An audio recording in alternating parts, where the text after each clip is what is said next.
That was a mysterious boom recorded in Salem, Oregon on Saturday, January the 5th of this year, exactly as it was picked up by a security camera.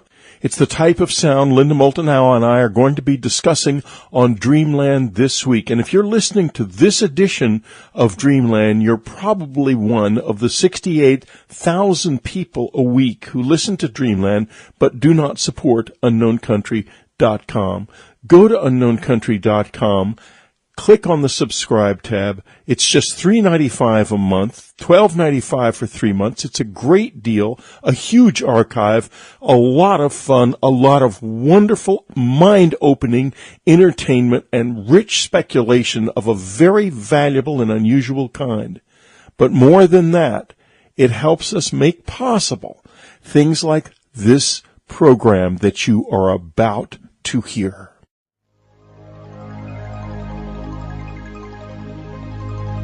This is Whitley Strieber, and this is Dreamland. You have reached the edge of the world, and today, Linda Moulton Howes has got a report for us we're not soon going to forget. For the last 2 years, Linda has been reporting on booms and flashes of light, unexplained underground noises and above-ground noises as well.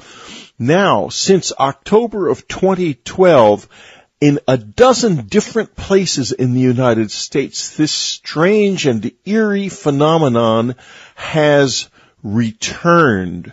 And Linda Moulton Howes has returned as well with a report on this subject. Linda, of course, is an Emmy award-winning TV producer, documentary filmmaker, and the reporter and editor for EarthFiles.com, the Internet's most respected edge science website. And here she is right now from Albuquerque, Linda Moulton Howes. Thanks a lot, Whitley. These unexplained lights and loud booms have puzzled residents all over the United States yet again since October of 2012, beginning with unexplained phenomena from Warwick and Providence, Rhode Island to Somerset, Massachusetts. Back on October 17th, residents southwest of Providence were shaken in houses and buildings by a loud bang that some described as sounding, quote, like the beginning of war, close quote.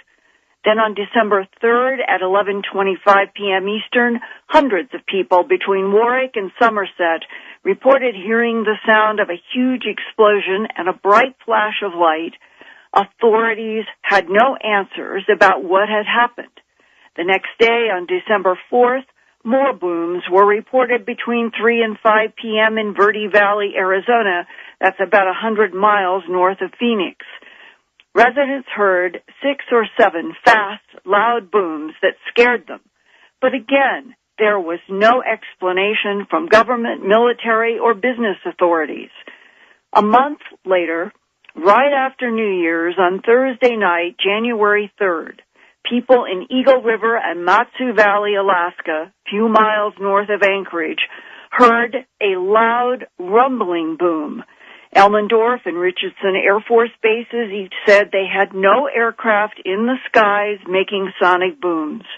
There was no seismic activity recorded and no thunderstorm weather anywhere.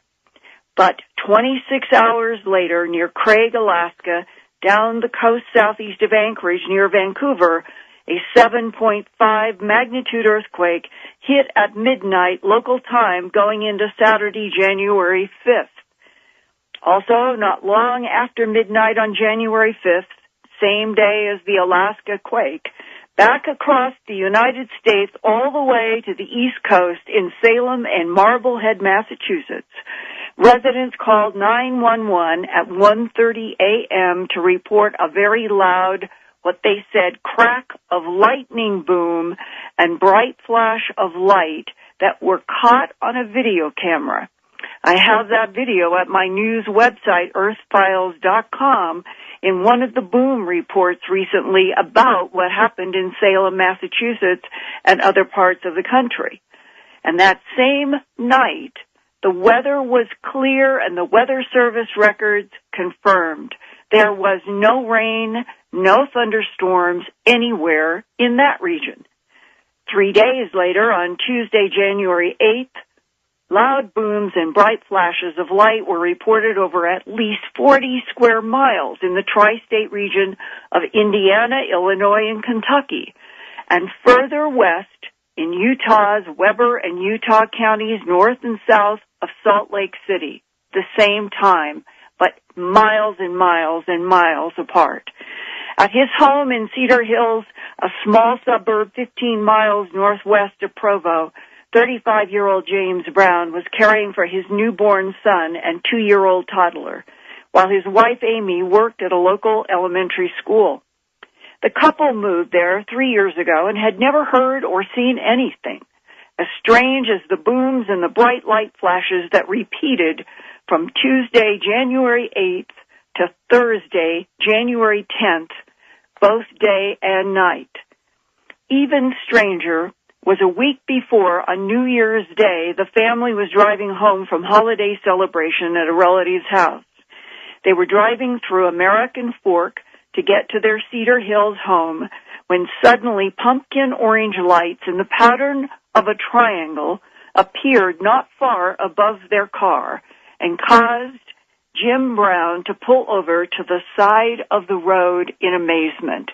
Here he is now from Cedar Hills, Utah.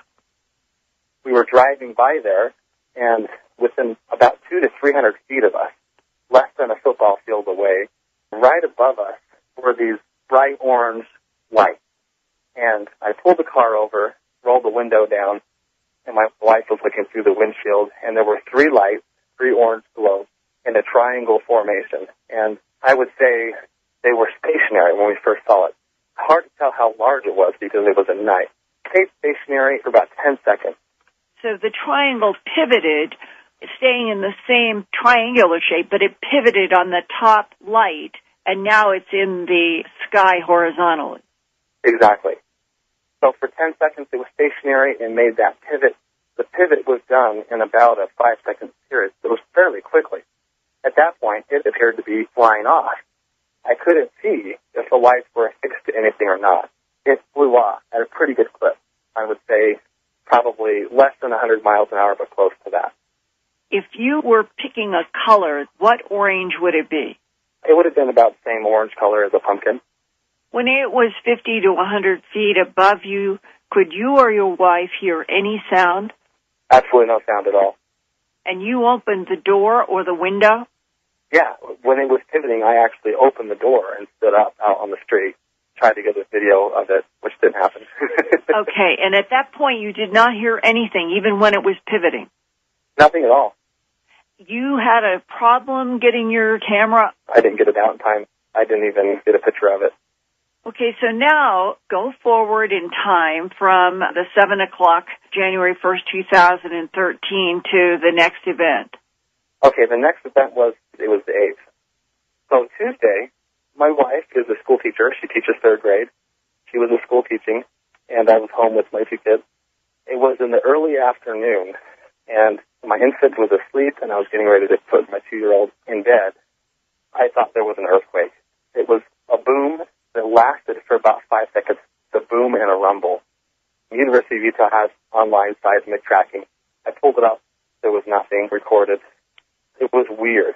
It didn't seem like an earthquake. It didn't seem like it was coming from the ground. It seemed like it was coming from the sky, from above me.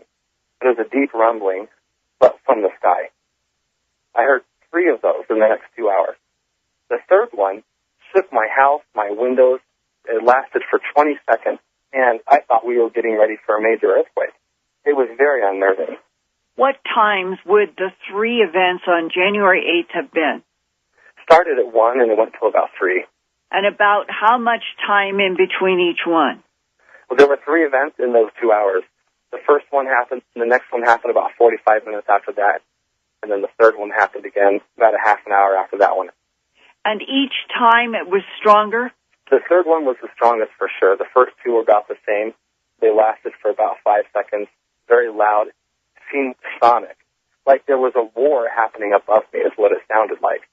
A war. Yeah, like things exploding above me is what it sounded like. Did you go outside? I did. I looked around. I didn't see anything. I had no idea what it was. Were any of your neighbors going outside because they were hearing also? I didn't see any of them, no. This is just the beginning, though. It gets much more interesting after that. In the evening of that same day on Tuesday, we heard a couple of booms, but they were more singular booms. And it started about 9 o'clock. And I had told my wife when she got home about this, and she said she didn't feel anything down in Highland where she works, which is just 5 minutes away from me, just down into the valley a little bit more. Well, one of the things about this phenomena is how focused it can be, where somebody in a house or two is experiencing what they think is something so loud that everybody should hear for miles around, and yet nobody else hears. Huh, that's interesting.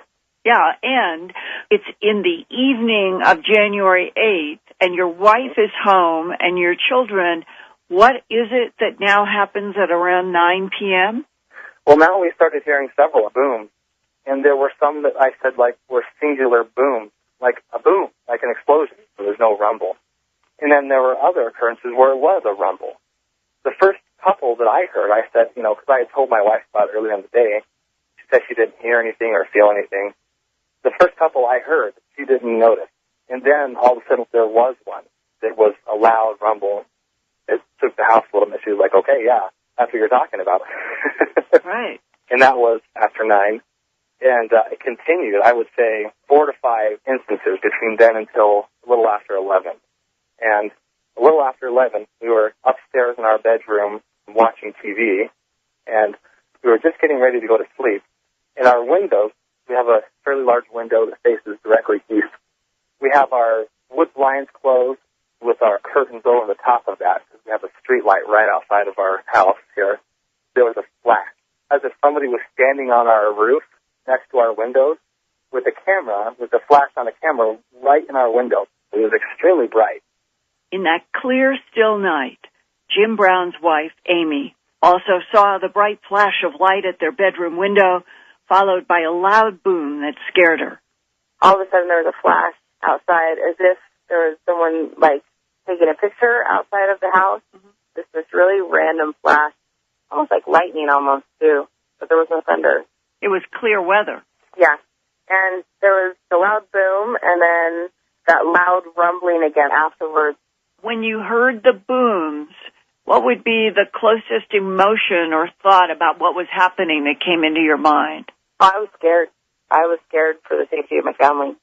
And immediately heard a very large boom that went along with that flash. And that was the one that really was unnerving. I jumped out the window and I thought, okay, is there a car light out there, or is somebody actually out there taking a picture in the front yard? There's nobody out there. It was just very odd. There was a very ominous feeling to it. Ominous. Very ominous feeling.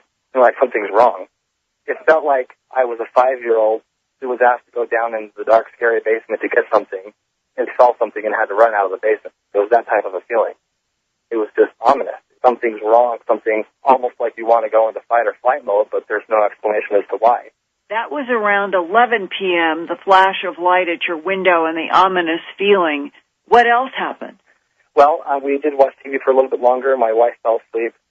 Our 2-year-old was not sleeping well at night. He generally sleeps really well. This week he hasn't been sleeping at all. He's been in our bed for hours through the night. I don't know if it's because of the boom scaring him or whatever, but he would wake up screaming and come into our room and wanted to sleep with us. It was a little bit after 4, maybe close to 4:30, where I hadn't fallen asleep yet, and again, the same thing happened. I saw a very bright flash and another boom. And this one came along with a rumble right after it as well. What did your neighbor say that he had heard and seen? He had heard the same thing. He didn't see any flashes, though. However, one of his buddies up in Salt Lake apparently called him or texted him, freaked out, and he had seen the same thing. So didn't know what was going on. Had the person far away from you seen also the bright flash of light? Yeah, he apparently was awake and saw the flash of the light. How far is the other person that he knew who had talked with him about seeing the flash of light and hearing the boom? He lives in Salt Lake City, about, as you're driving, almost an hour from where I'm at. It's probably 40 miles. So that would mean that this flash and boom was covering a huge geographic area. Oh, yeah. What I found out was that most of the people that saw it were up in Ogden. And, I mean, Ogden's a 2-hour drive. It's extremely far away. It's up by Hill Air Force Base up there. I mean, it's nowhere near where I'm at. You got to go over a couple of mountain ranges to get over there from where I'm at. As for my experience here, Thursday during the early afternoon, the same thing happened again. I heard a couple of booms, a couple of rumbles. It's almost as if whatever was making the sound was causing the ground to rumble. It was an undescribable sound. It's really hard to explain. Then Wednesday night, I had to go do an errand down to Walmart. I'm driving down this hill, and right in front of me, but a good distance off, I would say probably about 5 miles in front of me, I see the same light that I saw on New Year's Day with my wife. This is the orange triangle. Yes, but it was just one orange light this time instead of the 3 in a triangle. And it came out of the cloud. It was right around sunset, just before 6. And it came out of the cloud going very fast and then stopped. And then when it stopped, it flared up really bright. I mean, this thing was so bright, it was easily paled any light I could see in the valley. I pulled over to the side of the road very quickly. I was right next to a street light. It was brighter than that street light from my view. And it stayed that bright for about 5 seconds. And then it dimmed down again to just the orange light I had originally seen the week before. And then it started flying off to the north. So this time I pulled my camera out. While it was 5 miles away, the camera did not pick up the light at all. But I kept the video rolling. And about a minute later, the same exact thing happened. A few miles to the south of that, a light came streaking out of the clouds, stopped, flared up really bright, and then dimmed down and flew off this orange ball light that I had seen before in the same northerly direction. When you were seeing the orange light around 6 o'clock on January 9th, brighten twice and moving fast, did it reinforce your ominous sense of war? Yeah, it was definitely like something was going on. I couldn't tell what it was. It seemed like it was all orchestrated somehow. And I think, Whitley, that it is so important to understand that going all the way back to October on the East Coast, that some of the residents there in those booms, they compared it to listening to something at war in the sky, even though they couldn't see anything. And then we jumped to January, and here are 3 days of these lights and these booms with both a husband and a wife in the same house at 1 and 2 and 3 different times with the husband and once with her, where he had the feeling of war, and she told me that it really, really scared her, and she felt something terrible was going to happen at some sort of an intuitive level. And yet in all of these locations, since October to January now of 2013, there has not been one local, state, federal, military, or corporate business explanation for anything that has happened except for one place, and this was in Shreveport, Louisiana, also back in October. This was on October 15th. This was around that same period of time of everything that was happening on the East Coast.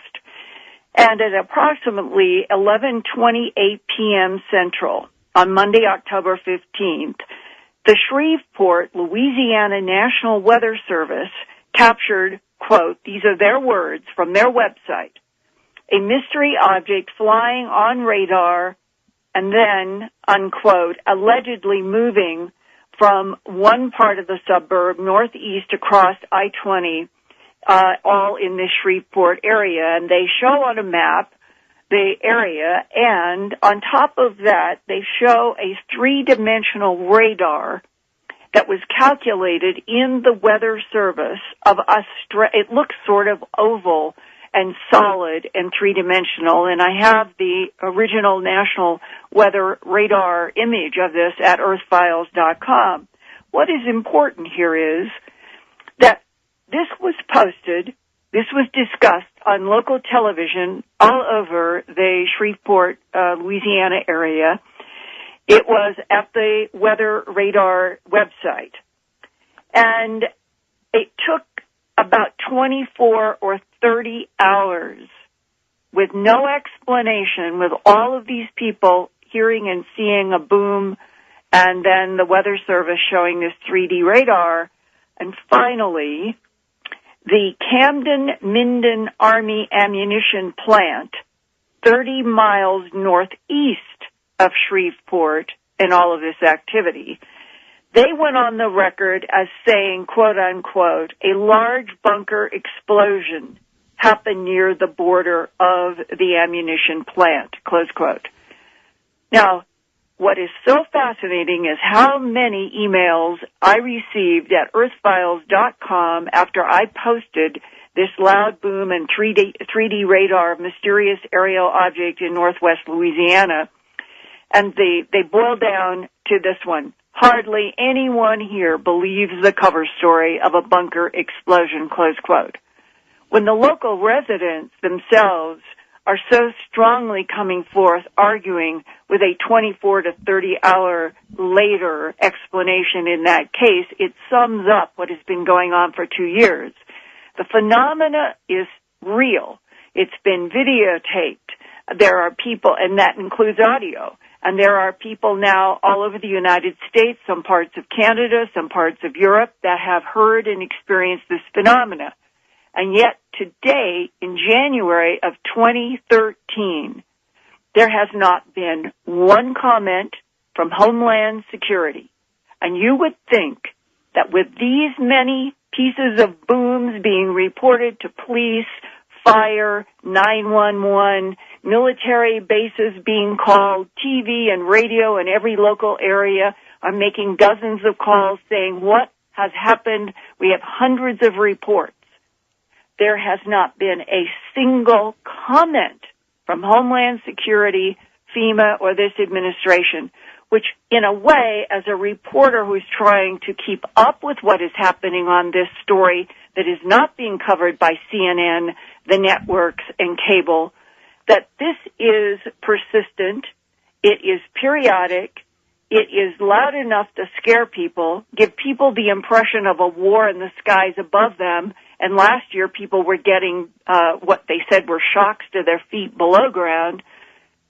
Why is this not being covered nationally? And why is no local government, any local authority, no military bases outside of Minden and Shreveport, Louisiana in October, perhaps making a phony claim? Why is what you would think would be a major question at a time where terrorism is at the top of almost every 6 o'clock newscast? Why are we not hearing anything from the American government? Because we're not yelling loud enough, basically. The media is going to poo-poo it and laugh about it, of course, inevitably. But you know, Linda, let's double back a little bit first. And I want to ask you if these are, I guess we first started hearing strange sounds just in general about this time last year, in late 2011, I guess it was, October, I think, of 2011, the strange trumpet-like sounds started. I think it was March. In March. It was March of 2011, and you and I and others heard really about it for the first time in January of 2012, because that was the very first month, to my knowledge, that the web began circulating big time all of those montages that had been being collected and produced during those months of 2011. And suddenly in January of 2012, we had these montages from the Southern Hemisphere and the Northern Hemisphere, and the most outstanding being Kiev in the Ukraine, of the haunting almost 12 minutes of what sounds like some kind of horns or trumpets. Very strange and very eerie. And, there's, I think, listeners, those of you who are subscribers, you can listen to these reports. They're all still on the website in the archive, including one where I discuss the sounds that Ann and I were hearing during that period. There were some very, very strange sounds in this apartment. It was quite an eerie, strange period. But Linda, I would like, if I may, to move on now and go, if we can just go back a little bit to Clintonville in Wisconsin, which is the first place, as I recall, that we began to hear stories of something almost very violent taking place. In this case, it was underground, and I remember the floor of the basement of an elementary school was destroyed by some kind of underground movement that was going on there, and that all just seemed to subside into silence. Well, remember I did the long interview with the Clintonville mayor. Absolutely, and that's still available. You can listen to it, folks. Right, yeah. And she experienced this at the bottom of her feet twice in the first 24 to 48 hours of the very first night of the investigations. She was out all night. The crew was out all day, and then they were out again all night, and she had felt this strong percussion against her feet. She said it hurt. It hurt her foot, and it hurt her shin bone. Other people were reporting in Clintonville that they were, and that's in Wisconsin, that they were also feeling that there was a percussion from below, and yet many people who heard this sound in Clintonville and other parts of Wisconsin would compare it to something like a gigantic clash of metal that sounded like it was right outside of their house. So you had different perspectives. Above ground, people thought, but those that felt it through their shoes. And then they had the meeting. They brought people in. They had seismologists, and she had announced the day before, and I did an update at Earth Files about the fact that she was hiring a large seismic group to try to do triangulation if the booms kept continuing so that they could triangulate right down to the source. They hold a meeting. They had over 100 people there.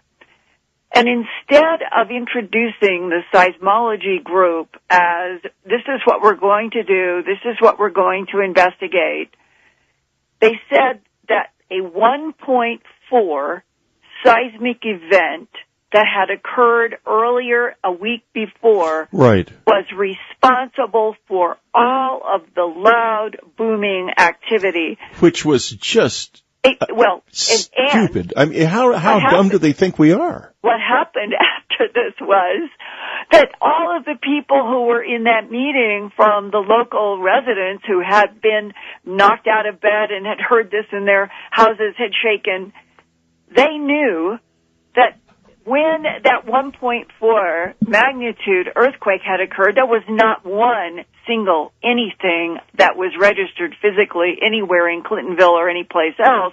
It was only this tiny, tiny seismic record. And then who kicked in? Seismologists in various places then made their own comments. I got many emails at earthfiles.com saying a 1.4 earthquake cannot be responsible for the physical phenomena that people have been describing for 2 weeks before that meeting. Therefore, again, something happened when the mayor was innocent and trying to understand what was happening in her city that she was responsible for, and she was trying to do all the right things by keeping crews up all night, including herself, hiring a seismology group, which is a logical step to go if these booms continued, and you had people that had monitoring equipment out, and they could triangulate, then you could go underground or do whatever was necessary. But when she finally had that meeting with all those people, and then dismissed all that had been on CNN, MSNBC, Earth Files, Dreamland, Coast to Coast, and all of the media as a 1.4 seismic non-event, the ridicule was huge. Yes. Because, again, it was a gigantic disconnect between government trying to give honest answers and government always covering up, which is what happened in Clintonville. Linda, we have come to the end of Dreamland, and by no means are we finished with this subject. There was a word said in your report by you and by the gentleman you were talking to. That word was war, and it chilled me to the bone because it touches something I feel very deeply, not only about these booms, but about everything that's been happening since those strange trumpet-like sounds began to be discussed last year. So, Linda, let's just do this. Let's keep on going in the subscriber area. We're going to talk about the question, is there a war going on all around us right now? And if so, what might it mean for mankind? This has been Dreamland. Thank you very much for listening. And if you're not a subscriber, you're missing too much. Join us. It's far less expensive than most on the Internet. It's a huge, wonderful archive. Go to unknowncountry.com and click on the subscribe tab right now. You've been listening to Dreamland. Be sure to tune in again next week. Dreamland is brought to you by unknowncountry.com and our family of subscribers. Our news editor is Ann Strieber. Our science reporter is Linda Moulton Howes. Our webmaster is Daniel Stiegel. And I'm your Dreamland announcer, Brian Arnold. Thanks for listening. We'll be back next week. On December 4th, more booms were reported between 3 and 5 p.m. in Verde Valley, Arizona. That's about 100 miles north of Phoenix. Residents heard 6 or 7 fast, loud booms that scared them. But again, there was no explanation from government, military, or business authorities. A month later, right after New Year's, on Thursday night, January 3rd, people in Eagle River and Matsu Valley, Alaska, a few miles north of Anchorage, heard a loud rumbling boom. Elmendorf and Richardson Air Force bases each said they had no aircraft in the skies making sonic booms. There was no seismic activity recorded, and no thunderstorm. Explained underground noises and above ground noises as well.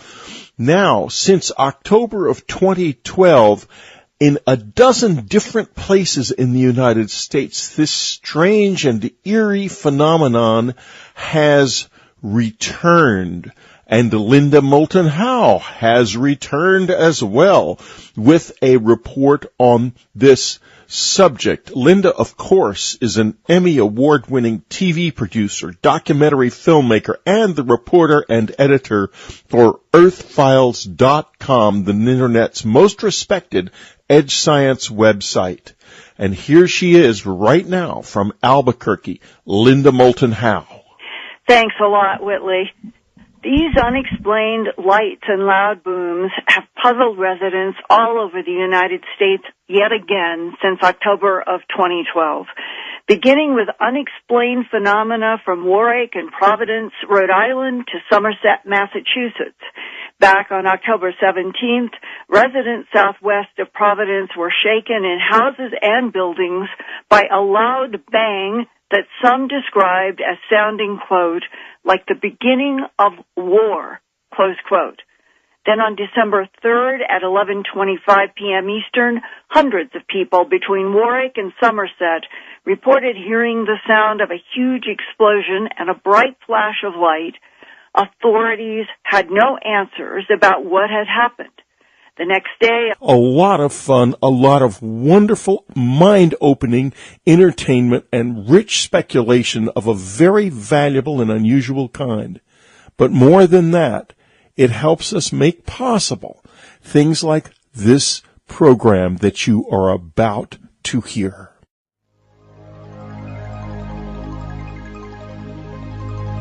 This is Whitley Strieber, and this is Dreamland. You have reached the edge of the world, and today, Linda Moulton Howes has got a report for us we're not soon going to forget. For the last 2 years, Linda has been reporting on booms and flashes of light, unexplained.